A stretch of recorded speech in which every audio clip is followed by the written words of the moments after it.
The evening was quiet, the kind that smells like rain and fried onions, the kind where nothing feels wrong until it suddenly does.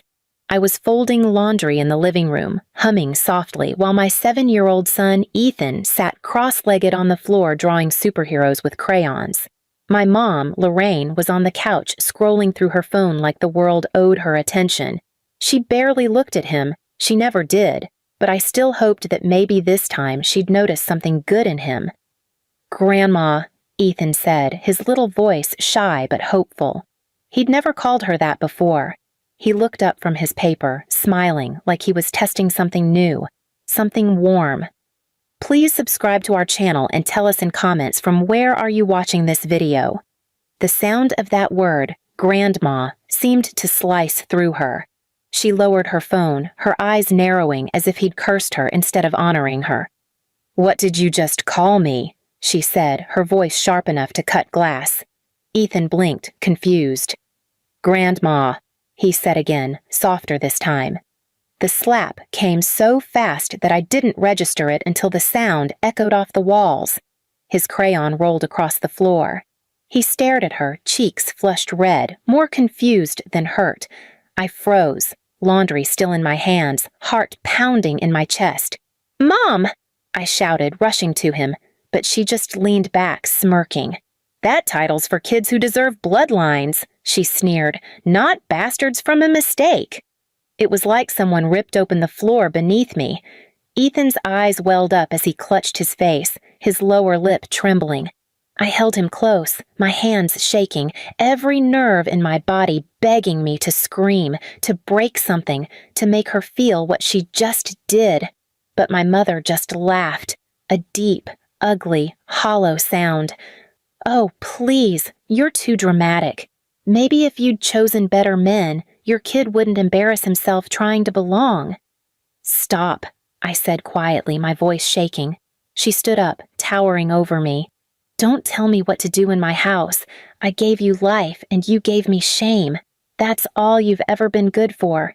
Ethan clung to my leg, his tiny hands gripping the fabric of my jeans like he was trying to keep me from breaking apart. My head spun, my throat burned, and all I could think of was getting him out of that house, out of that poisonous air.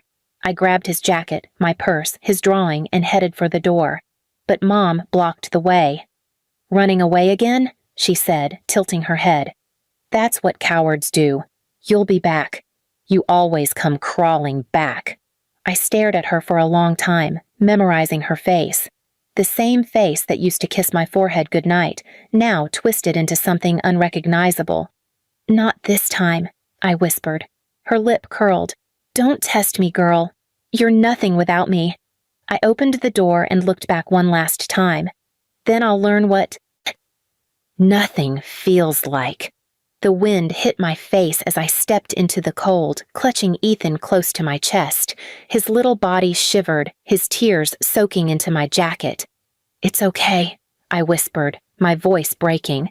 "You did nothing wrong." Behind us, Mom shouted from the doorway, her voice echoing through the rain.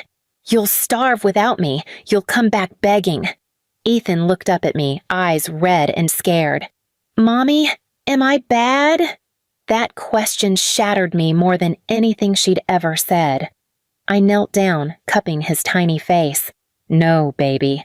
You're the best thing that ever happened to me. She just doesn't know what love means." As we walked toward the streetlight, rain began to fall.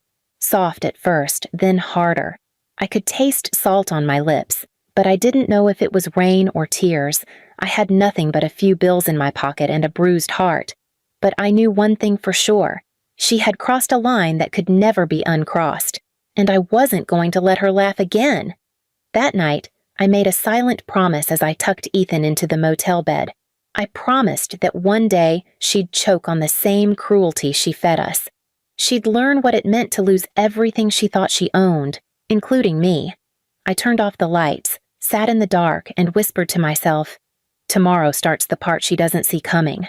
The motel walls smelled like damp plaster and cigarette smoke, the kind that sticks to your skin no matter how hard you scrub. The night after we left my mother's house, I barely slept. Ethan kept turning in his sleep, mumbling, clutching his stuffed dinosaur like it was the only safe thing left in his world. Every time thunder rolled outside, he flinched, and I hated her more for putting that fear into him. Morning light crawled through the cheap curtains, thin and gray. My head throbbed from exhaustion. I sat at the edge of the bed, staring at my phone, half expecting another message from her. But nothing came. No apology, no regret, just silence. That silence said everything. She didn't care if we lived or died. I found a diner down the street that smelled like burnt coffee and grease. The waitress gave me that look people give when they recognize the shape of desperation. "You look like you need something strong," she said, setting down a steaming cup before I could answer. Ethan sat beside me, stirring sugar into his milk with a cracked straw. He was quieter than usual. When I asked if he was okay, he just shrugged. I saw the bruise faintly forming on his cheek where her ring had caught him. Rage burned through me again, but I swallowed it down. I had to stay calm. I had to be his anchor now. The waitress came back with a plate of pancakes. "On the house," she said softly. "You look like you could use a little kindness." That broke me. Tears spilled before I could stop them. I muttered a thank you, embarrassed, but she just smiled and patted my shoulder. It was the first human warmth I'd felt in days. By noon, I was standing outside a hiring office. My hands trembled as I filled out the application. It wasn't the kind of job I dreamed of. It was cleaning offices and washing floors. But it was mine. It was a start. The manager, a middle-aged woman with a tight bun and tired eyes, looked at me for a long time. "You've got experience?" "Plenty," I lied. She handed me a form. "You start tomorrow, 6 a.m. I nodded, holding back tears again. Not from sadness this time, but relief. It wasn't much, but it was a door, and I was ready to walk through it. That night, after Ethan fell asleep, I sat by the window watching the rain. My reflection looked like someone I barely knew, hollow-eyed but fierce. I scrolled through my phone again, and this time there was a message from her. It said, "Don't think this little stunt makes you strong. You'll come back when the world spits you out. You always do." I stared at it for a full minute. Then I deleted it. Weeks passed. The routine became survival. Work, pick up Ethan, cheap dinners, early nights. My hands ached from scrubbing floors, but I didn't care. Each ache felt like progress. Each blister felt like proof I didn't need her. Then one afternoon, at work, I overheard something that made me stop mid-scrub. The company I was cleaning for was looking for a new front desk assistant, someone to handle scheduling and basic computer work. I had those skills. Years ago, before my mother tore my confidence to shreds, I had dreamed of working in administration. That night, after Ethan went to bed, I borrowed an old laptop from a coworker and updated my resume. I stayed up until dawn, typing, editing, reminding myself who I used to be. A week later, I got the job. I told Ethan by taking him for ice cream. He jumped up and hugged me so hard I nearly dropped the cone. "Does this mean we can get a new house, Mommy?" "Someday," I said. "Maybe sooner than we think." He grinned, and for the first time in months, I saw a piece of the little boy he used to be. Months rolled by. I saved every penny. I found a small apartment with peeling paint and a broken heater, but it was ours. No one screamed there. No one hit him. The first night we slept there, Ethan curled up beside me on the mattress and whispered, "It's quiet here." I kissed his hair. That's how peace sounds. But peace never lasts long when your past still breathes. It was a Sunday afternoon when the knock came. I opened the door and froze. My mother stood there looking thinner, older, angrier, but her eyes still carried that same venom. "Well," she said, crossing her arms, "you've done all right for yourself. I almost didn't recognize you without the pity." I didn't invite her in, but she pushed past me anyway, eyes scanning the apartment like she was inspecting dirt. "This where you live now? Looks like a shoebox. Bet the neighbors can hear every breath." "What do you want?" I asked flatly. She smiled. "Your brother lost his job. You've been working, right? It's time you helped family." I laughed. I couldn't help it. It burst out of me, sharp and bitter. Family? You hit my child and threw us into the rain, and now you're here for help, she sneered. Don't act high and mighty. You owe me. I raised you, didn't I? You raised me to survive you, I said quietly. Ethan peeked from the hallway and her eyes darted toward him. Still hiding behind him, huh? Like mother, like son. Weakness runs in the blood. Something inside me shifted. I felt the years of fear melt into something heavier, sharper. I stepped closer until I was inches from her face. Get out. She laughed, but her laugh cracked halfway through. Or what? I took a deep breath. Or you'll find out exactly how much of your cruelty I learned to return. Her smirk faltered. She turned toward the door but paused to spit out one last poison. You'll never be better than me. I already am, I said, and slammed the door behind her. That night, I sat on the couch beside Ethan, my arm around him as he watched cartoons. I didn't know what tomorrow would bring, but I knew one thing for sure. This time, I wasn't running anymore. The next step wouldn't just be about surviving, it would be about ending her hold on us. For good. The knock came again 2 weeks later. Same sound, same rhythm. Like she wanted to remind me she still knew how to make herself heard. I didn't open the door this time. I just watched through the peephole. My mother stood there, wrapped in a cheap coat, hair disheveled, holding an empty grocery bag. Her face was harder to recognize now. The arrogance had melted into something raw, almost desperate. I stayed silent. She banged once, twice, then yelled, I know you're in there. Don't play games with me. I need help. Ethan peeked from the couch. Mommy, is that Grandma again? Yes, I whispered. But don't worry. She doesn't live here anymore. He nodded and went back to his drawing, calm, like he trusted me to keep the monsters out. That trust? It gave me strength. I opened the door. Lorraine's eyes darted immediately around the small living room, scanning the furniture, the warm lights, the smell of food on the stove. So, she said, trying to sound casual, you're doing well now. Not bad for a girl who thought she could live without me. What do you want? I asked. My voice wasn't shaking this time.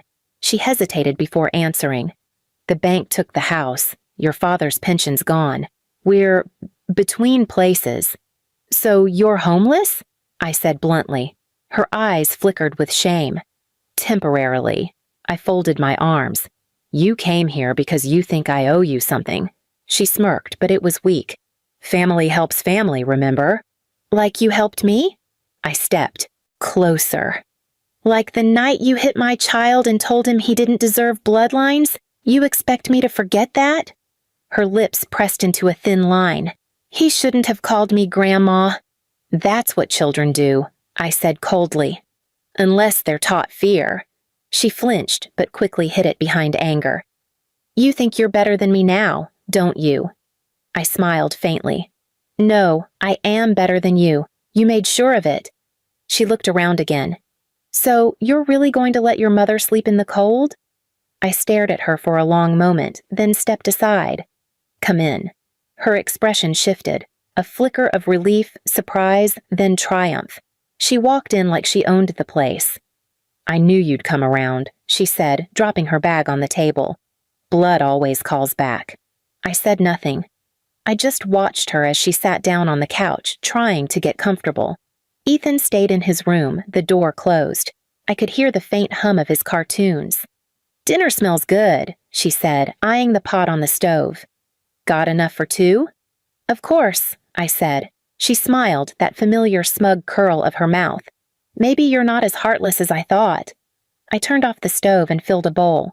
Steam rose as I set it in front of her. Eat. She picked up the spoon. So what is it? Stew? I didn't answer. I just watched her take a bite, then another. She chewed slower on the third, her expression tightening. What's in this? She muttered. Reality, I said softly.